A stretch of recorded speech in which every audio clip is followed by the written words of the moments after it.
California has now recovered the jobs that were lost during the Great Recession, but the recovery may be only skin deep. The state's job seekers still aren't seeing the kind of labor market that existed before the recession started in 2007, according to a report released today by the California Budget Project. And people aren't earning what they need to keep up with inflation. Peter Kallstrom, president of the San Diego Workforce Partnership, is here to talk about the labor market locally. Let's start with the good news. Happy Labor Day. Happy Labor Day. Statewide, the number of people applying for each available position is down. Is San Diego seeing the same phenomena? I would say yes, but it's still very, very competitive. There's so many people in our local labor force who are looking to get back into the workforce that there may be fewer because more people are back to work, but it's still very competitive. And what sectors of San Diego's economy have benefited the most from the economic upturn or the recovery?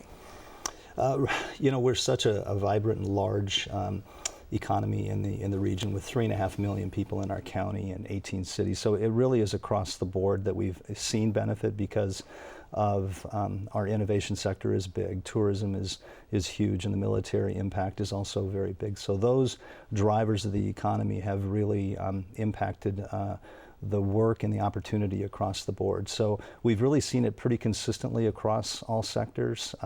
It really comes down to a matching of what the employers are looking for and what skills the workers have to offer. So that's where we come in at the Workforce Partnership, because the dollars we receive, public dollars from Department of Labor, allow us to fund the Career Center network. And then it's free to the public. They can come in, get new training, and get a new skill so that they can get those jobs that are in demand. Now, one of the troubling facts to emerge from this report is that unemployment remains high among long-term jobless people, jobless workers. So has that been matched here in San Diego? It's an absolute huge concern, and across the country. The folks who have been unemployed beyond 6 months fall off their benefits. And Congress tried to get that extended, but unfortunately it didn't get passed. So when people have been unemployed for that length of time, they disappear from the ranks, and that number that gets reported publicly, which now in our arena is about 6.5% to 7% dependent upon the month. So it's come down a lot in the public report, but the long-term unemployed is of great concern to us because the longer people are unemployed, the harder it is to get back into the workforce. A bit of a stigma can come with that because employers will look at that applicant differently, perhaps, unfortunately.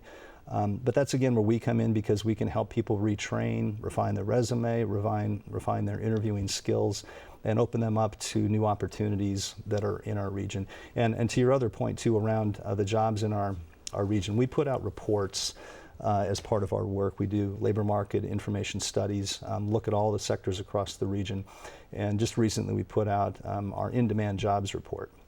It's available to the public on our site, which is workforce.org, and that looks at our entire region and those jobs that are of most demand by our employers and what it takes for the applicant to get those jobs, what kind of skills are needed, the educational background, and what those jobs pay. So we're looking at that work constantly, and then we put it in the hands of the job seeker and the employers so that we can match people up and get people from those lower wage jobs or unemployed to middle class or higher class. One of the biggest trends that we're seeing throughout this recovery, we've seen it nationally, the CBP report confirms this, is that there's this issue of wage stagnation among middle wage earners, and that's those people who earn between $15 and $30 an hour. What's the status of that here in San Diego? I think that's reflected here as well, because the higher wage jobs are strong because we have such a high-tech area here with Qualcomm and other great companies in our region who are able to pay and need to pay those really high wage jobs to retain that kind of talent. And then with the tourism and other service sector that we have, the hotel motel industry and so forth, there's a lot of lower wage positions, so we have a real bell curve of a local economy. And to get folks more into the middle class is really a great focus of ours, because again, the lower wage positions are a start. We don't want people to stay there, but you only go from there to the the middle class in better jobs through training, through skills. And so on the subject of lower wage, as you know, the Right. San Diego City Council hiked the minimum wage to $11.50 per hour by January 2017. There's now a petition that's circulating to put the issue to voters. What are your thoughts on this? Well, I'm glad that this has been such a public debate, and I really want the public to really think about this very deeply beyond some of the political statements on either side, because what do we need to do in order to spur our economy and benefit the worker is really what everybody cares about. If the minimum wage goes up to whatever dollar amount, we have very different opinions around it will hurt the economy or lose jobs, or it will add more purchasing value in the economy.